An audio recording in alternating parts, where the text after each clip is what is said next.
Spencer, it's been a great season for Boston United, a real progressive season, but a disappointing end today. Yeah, it's a bit of a disappointing feel, in the dressing room because obviously, there was a chance for something to happen today. I think the fact that guys who won made it a little bit easier in the dressing room. Would have been really disappointed, if they didn't get a result and then we put out a performance like that. But thankfully, that didn't happen. But it was disappointing to go out that way. But on the whole, I think, like you said, it's been a very progressive season. It must be hard to believe that was the same team and virtually the same subs that played against North Ferriby on Monday. It was unrecognisable, really. Yeah, that's the thing about this league. You need consistency. There's no point beating the big teams and then sort of messing up against the lower teams if there's such a thing, in this league. Because I've always said, you can beat anyone. Say we've beat one of the top teams, Ferriby, but then we've lost to Workington at times. So you just have. It's all about consistency in this league, really. And the away form, do you think that's ultimately what's cost you this season? You've 15 home wins. That's only bettered by Telford, but only 5 away from home. Yeah, it's a thing we've been trying to put our finger on, really. We don't really play any different, or we're not really told to play any different. It's been a bit of a fortress at home, and we couldn't take that into our away performances. Even a slight improvement, I'm sure we'd have made the playoffs. It must have been a funny season for you, the club's best season for 3 or 4 years, but a hit and miss one for you. You've struggled to get a run in the side through injury and team selection. Has that been frustrating for you? Yeah, it's been frustrating. It's no secret. It's been a frustrating season, but I've enjoyed it. Sort of off the pitch as well. With a great team spirit.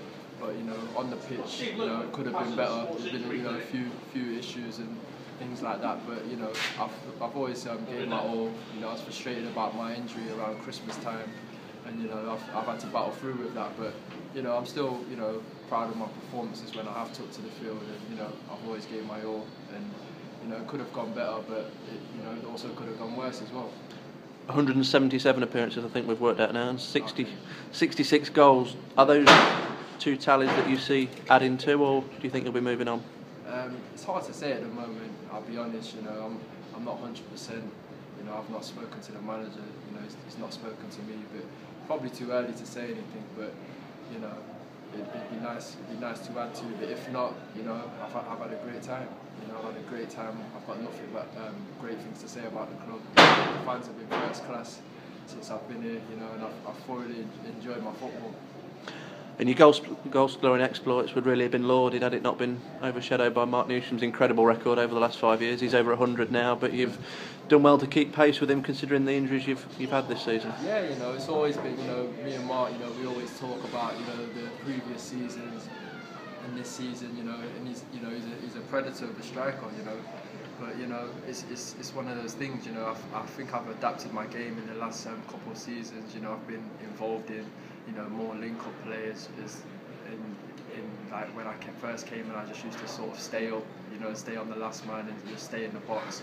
I feel like I've progressed as a footballer, so that might have knocked away at my goals tally, but it doesn't change the fact that I still like goals and scoring goals, and it's been great to play with a striker like Mark Newsham. We've got a good understanding over the years, and we've seen changes in the club.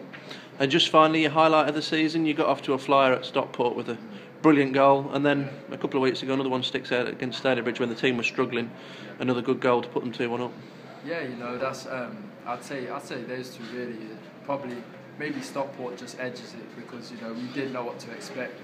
Pre-season we didn't get the greatest results in the second half of pre-season, and it could have gone either way. And that's the starting 11 in that team. We all got together on that pitch, and we just we all looked at each other in the warm-up and thought the talking's over, because it has been a roller coaster of a season off the pitch as well. And the talking stopped, and it's time to put in a performance. So that the way we done that 4-1, it could have been a great day. But also I'd say a close second was Stalybridge as well for me. The home support, the cheer they gave, when we clawed those goals back, especially on the second goal, what I scored, that's a great memory for me. So those two stick out off the top of my head.